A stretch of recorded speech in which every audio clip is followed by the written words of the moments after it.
everybody, it's me Laura, and today I'm going to be doing another polymer clay jewelry and tools tutorial. This one is based on it's that Grinchy time of year, and if you're in Grinch mode like I know some of you probably are, this is perfect for you guys. Anyways, I'm bringing in my Christmas clay cutters. These are by Keoker, and I'm bringing in this whole set, and I wanted to show you guys first off how to approach these. Like when you first get these cutters, I printed out a sheet of the actual cutters from what they had shown me online. And I thought, let's print these out. And I placed this particular page into the set after I was done so that I knew exactly what cutters would go into this set when I was done using them. Because if I have other polymer clay cutters, okay, which set was that to again? I can't remember.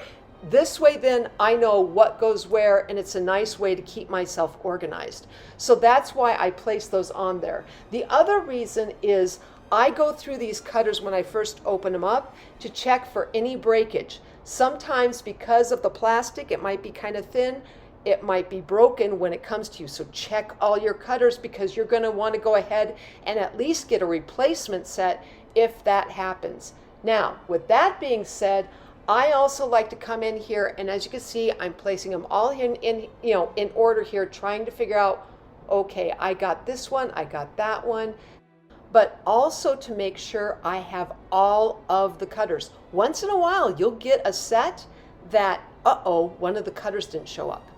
You might want to go ahead and replace it, or one of the cutters got doubled up. This sometimes happens, so check your cutters, make sure everything is exactly as you ordered it, and that way then you're good to go.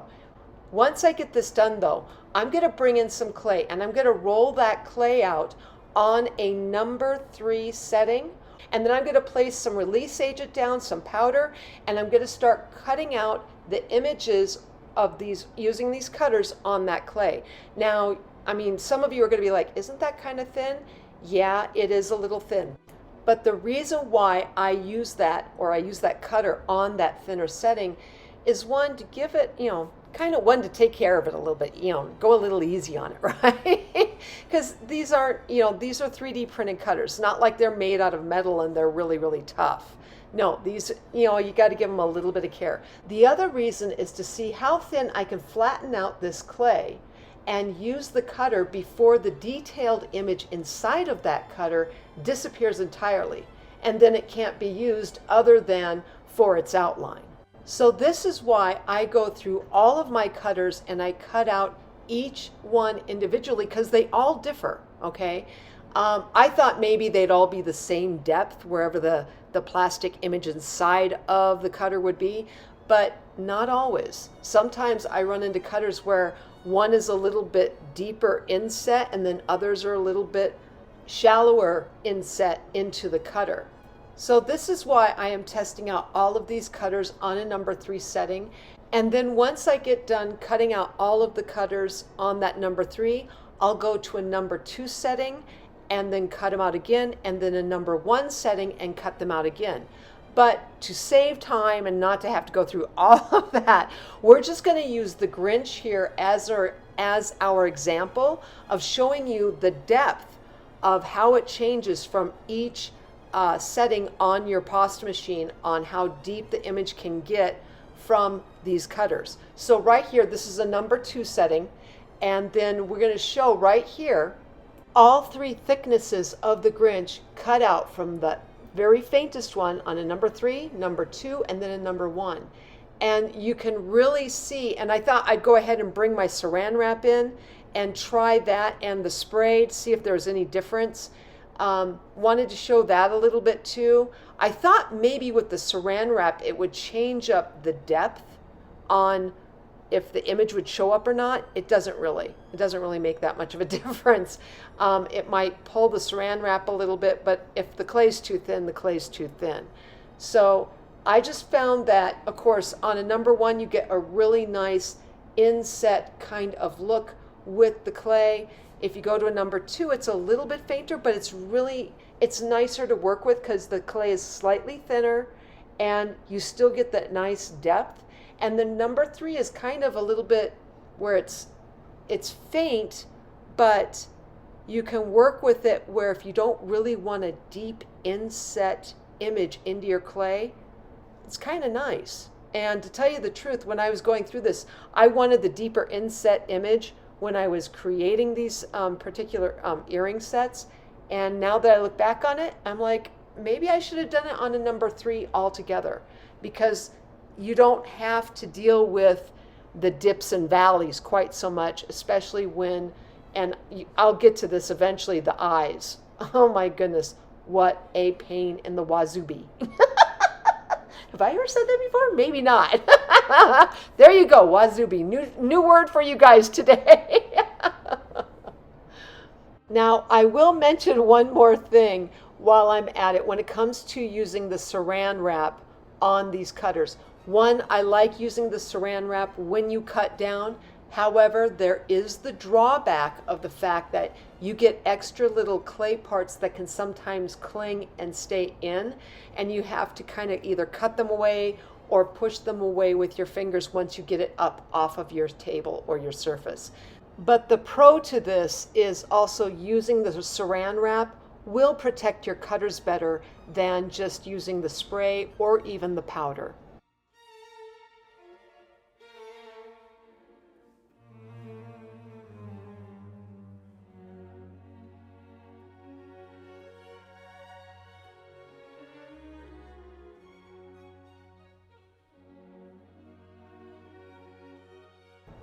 All right, so now let's start creating our first Grinchy set of earrings. And I'm going to take out both of the Grinch cutters, the left and right kind of look.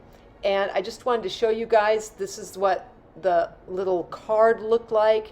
It does have the instructions on the back, but I'm taking out the cutters. I'm going to bring in some green clay, and we're going to thicken this. This is going to be a little bit thick. I want to say I rolled this out on a number 2 setting. And I really thought going with a number 2 setting was kind of like the best of both worlds. You get a little bit of that in-depth indent from the cutter itself, and it's not too shallow like the 3, and it's not too thick and deep like the number 1. So I'm bringing in my saran wrap. I'm going to cut 2 pieces like what I have going on right here.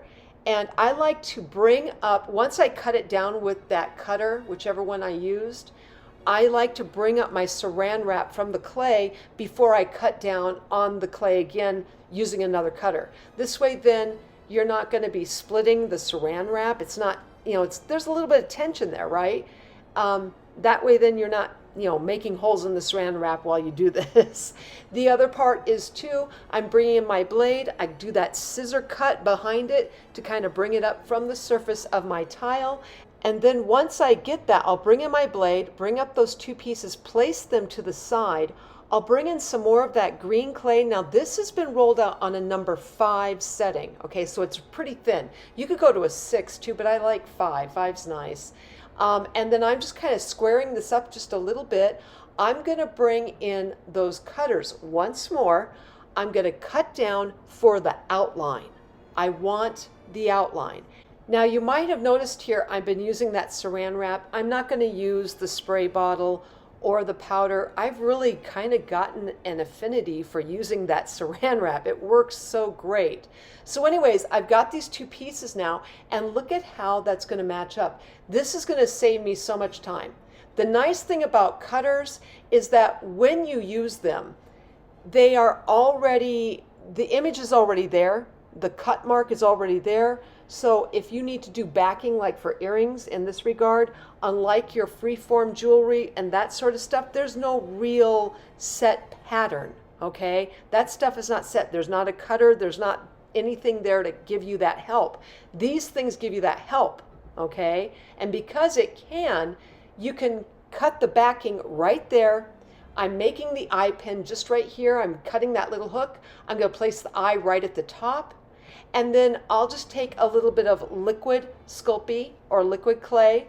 I'm going to put a little bit down right over where that hook is on that background, on the back piece.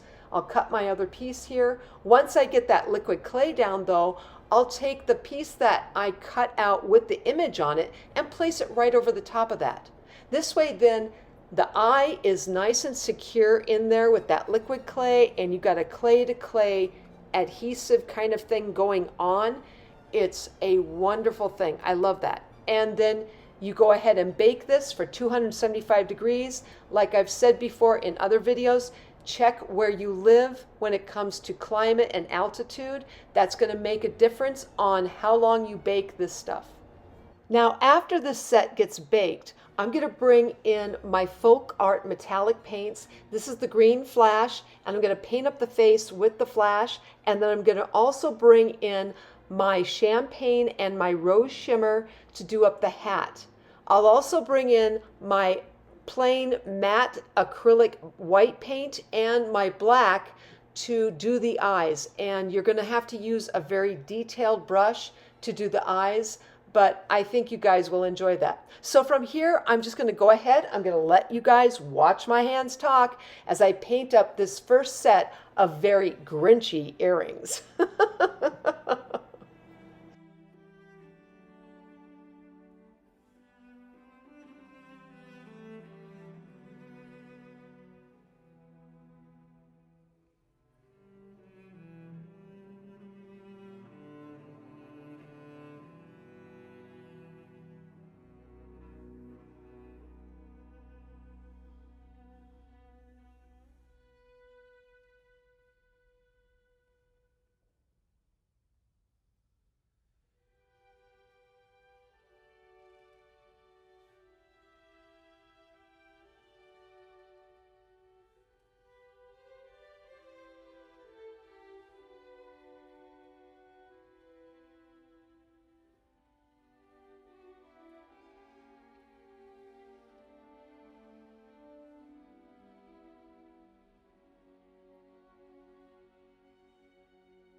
Okay, so now we're going to go ahead and create our second set of Grinchy earrings.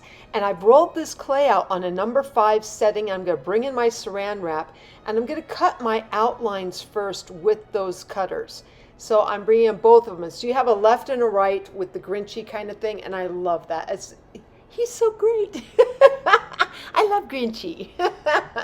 But anyways, I have both sets now. I've got the one side down, I got the other. I'm bringing in my eye pins. I made that hook. I'm going to do the same with the other side. And once I place that down, I'm going to bring in some more of that green clay, except this time this clay has been rolled out on a number 2 setting. So I've already made the indentations, if you will, on it. And then I'm going to bring in my needle tool and I'm going to cut around the little cap there where the face is at. Once I have that, I'll bring up that piece and I'll use a little bit of my liquid Sculpey. Place some of that liquid Sculpey down onto the background piece with the hook, and then take the small piece that I've cut away and put the face down on top of it, okay? Once I have that though, I'm bringing in some magenta type clay. It's like a magenta purple sort of thing. And this has been rolled out again on a number 2 setting. I'm going to come back in with my cutters and I'm going to cut the top part of the hat. You don't need anything more, just the top part. I'm going to do the same thing here on the other side. Once I have that, I'm going to cut away the little face part because we don't need the face. And I'm also going to cut away the little ball and the little cuff thing on the hat. We only need the top part of the hat on this particular piece. Now, once I did that, I also brought in some of that white clay, and this was rolled out on a number 2 setting once more. I went ahead and cut out the image one more time, but we're going to take the little cuff area and the ball. That is going to be cut out separately from the top part of the hat, okay? Once you have that piece out, take out the face, take out the top part of the hat, and then we're going to place the little cuff part with the little ball onto the Grinch. Now you could tell there that one piece I forgot to cut off the cuff part. So I'm like, okay, got to go back in and do this. And I'm using my needle tool. I suggest actually using your Exacto knife where you can, because this way then you get a nice cleaner cut when you do it. But the needle tool will work in a pinch, so don't worry about that too much. Again, I'm coming back in, see that little cuff, place it right down in there. You have the hat on top, and boom, there is your Grinch without any of the paint. You don't have to worry about painting this time. Yay! Well, premature. I will not say that, no, you don't need the paint. No, we're gonna need paint, you know. Part of this is because, you know, I like the dark greeny on his face kind of thing, but I like to have like a little bit of fun with the lighter greens. So, you know, the paint's gonna come in. But anyway, like I said here, I'm coming in, you see with the needle tool, I'm defining up that ball just a little way from that cuff there on that one earring. And again, I'm just going to repeat the process on the other side.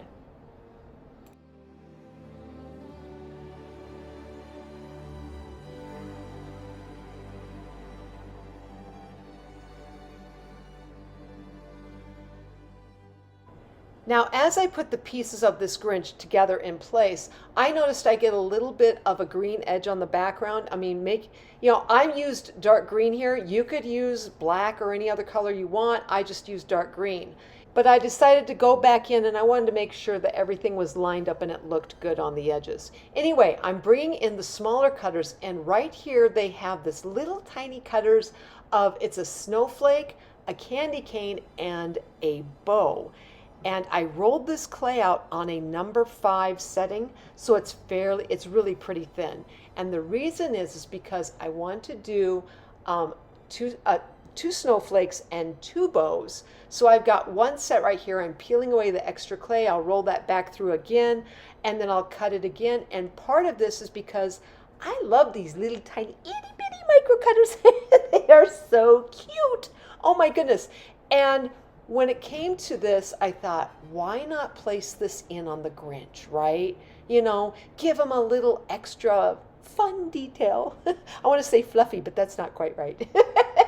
He's not really fluffy. Anyway, I thought, okay, maybe the snowflakes or maybe the bows. And in the end, I really liked the bow best. The bow was my favorite. I thought, let's go ahead and do the bows. I tried the snowflake one on. And part of this was, I had that cut there where I had cut the cuff away from the ball on the hat.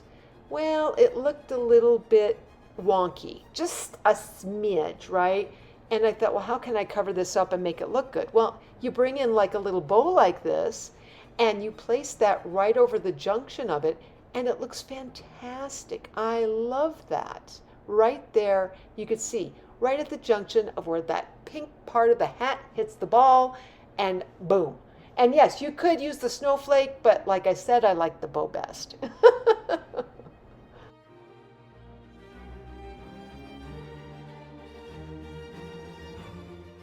Okay, so I'm going to throw a little something in here I hadn't really planned on, and I'm going to bring in the Sharpie paint markers. And oh my goodness, oh yes, I'm hoping, I really hope Sharpie makes more of these things and makes metallics.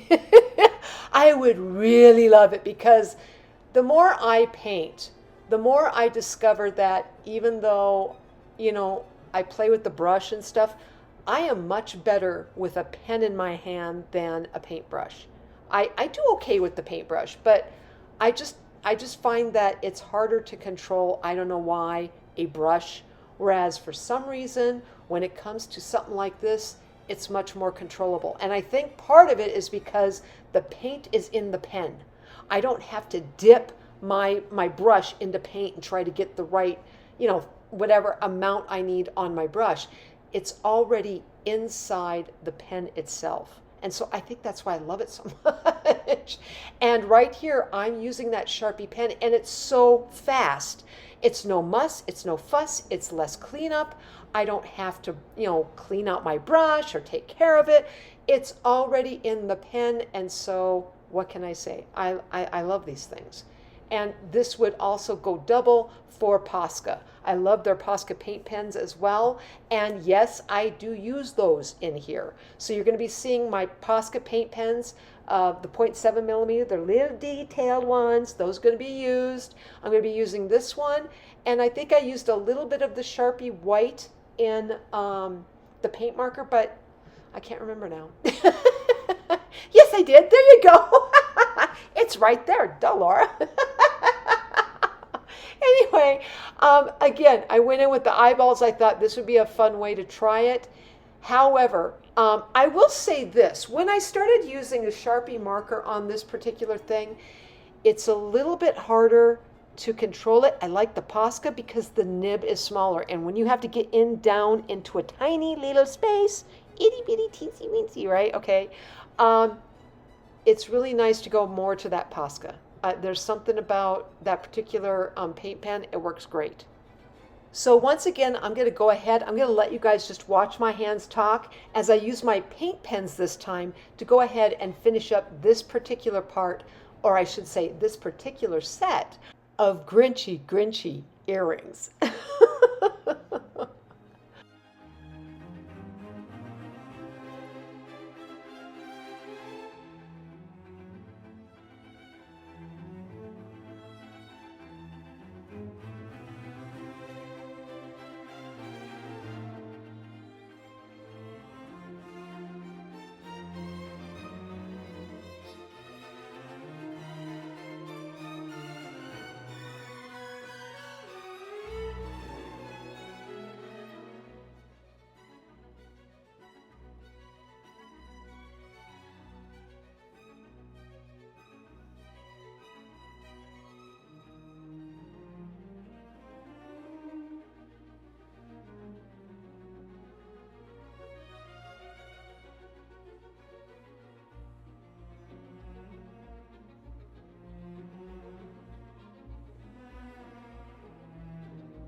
All right, so I really didn't show you guys during this particular one, but I had used a green metallic Posca marker when I did the little dots on his face, and that's what you're seeing here.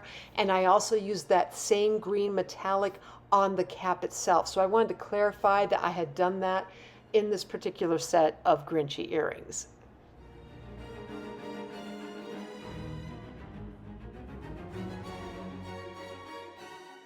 All right, so now we're down to our third set of Grinchy earrings, and we're going to approach this just slightly different.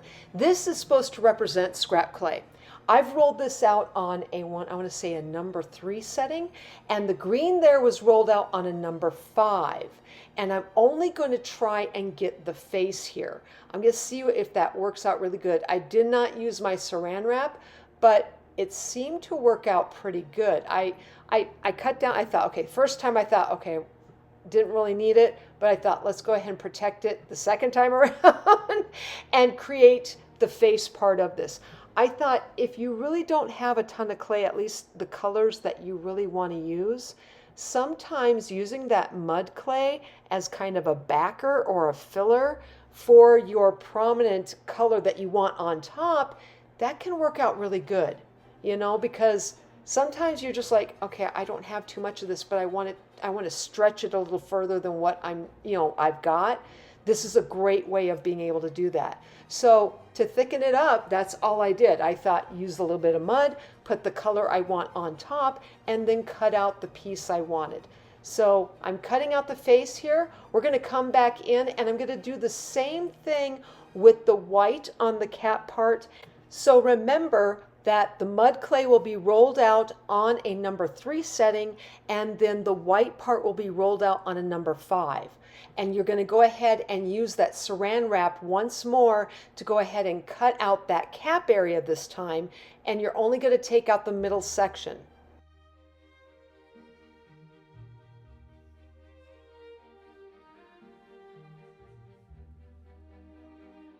Now that I got the caps cut out, I'm bringing in my Exacto knife this time, and I do have to say I liked this so much better. When you have a straighter line, just use your Exacto. It makes it so much easier. And I went ahead and I came in and I cut the top part of the cap off as well, because I really don't need that either. And I did it on both sides. Once I had that, I decided to take that middle section and just place it on the top of the face. I know he's not been backed yet with any kind of backing, but I just wanted to get him put together. Once I have him put together, I'm going to come in with some magenta clay, and this is going to be for my cap. It's been rolled out on a number 5 setting, and then I'll bring in my metallic champagne paint, my acrylic paint, and my snowflake silkscreen, and I'm placing that down right over the clay. Make sure it's adhered down fairly well onto the clay, and then bring in your paint. And I love these paddles, the little kits that they sell. I really love this thing. I mean, so much better than the crazy credit card thing. Like, oh no, let's not use that. And there you go. Look at that. You get that nice silk screen. Bring that up with your blade, and then bring in your scrap clay, which has been rolled out on that number 3 setting. Place that down. Bring in your cutter, and if you want to, yes, your saran wrap, throw that down on top of it and cut out only the cap area. Once you have that down to the pattern on that snowflake thing that you got going, cut the cap part off from the top of the Grinch guy, right? And then what you're going to do is you're going to take that little cap part and place it on the tray with the rest of the Grinch you'd already made up. And then I'm bringing in, again, another piece of that green clay. This thing has been cut out on the number 5, I should say. It was a number 5 setting on the green sheet. I cut out, using the cutter, the background part, and the other piece that matches it up as well. And you can tell I'm just patting around on the background part, trying to take off any little frayed edges or areas. But like I said, once I get them placed down, again, bring in the eye pin, curl it up, bring in my wire cutter. I'll go ahead and cut off the excess, place that down where the eye pin is showing just above the top of the cap, and then use that liquid Sculpey one more time to go ahead and attach in the pieces that I've indented with the face and the cap and everything. Now, once I got that all put together, I decided to bring in my tweezers and do something a little different on this third set of earrings. I brought in my tweezers and I thought, let's go ahead and just pinch it a little bit along the cuff of the cap, giving it a nice little fluffy kind of look. And I absolutely loved that. It was a little bit of a texture feature, right? I also then brought in my knitting needle and I thought, let's go ahead and make an indent on that ball, right? Because this way then we could place in a simple single little rhinestone and it give that extra flash, right? So the snowflakes I had set off to the side, yeah, let's put that on the cap on the other side. That adds a little extra feature to it too. Now once I got that all done, I baked it up 275 degrees. It depends on where you live, on how long you need to bake that. And then I brought in this time the green emerald flash, or I should say, yeah, that emerald flash on the color shift paints. And I thought, let's try that on the face this time instead of the green flash. The green is pretty bright, right? I mean, that thing just goes, whoa, I'm here.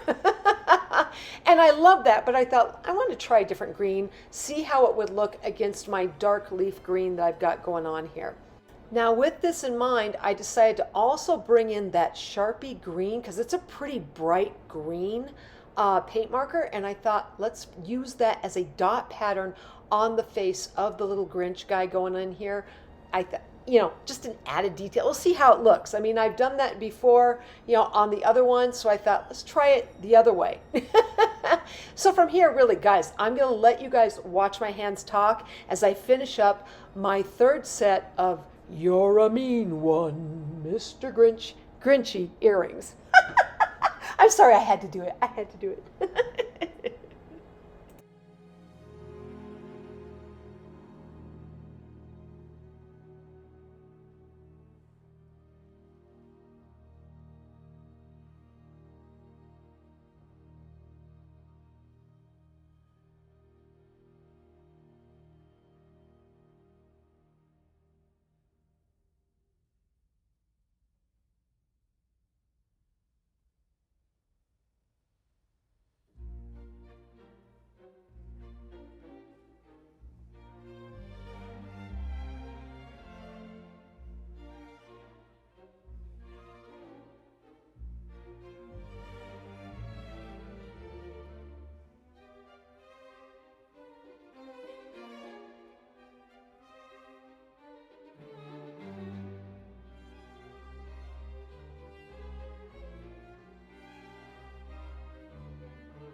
All right, so this is the end result of It's a Grinchy Time of Year with my Grinchy earrings. Please use this for study and reference. And if you like this video, please like, subscribe, and leave me a comment. I'm always wondering what you're thinking. Otherwise, I'm sending out my biggest of hugs to each of you, and I hope you have a Grinchy kind of day.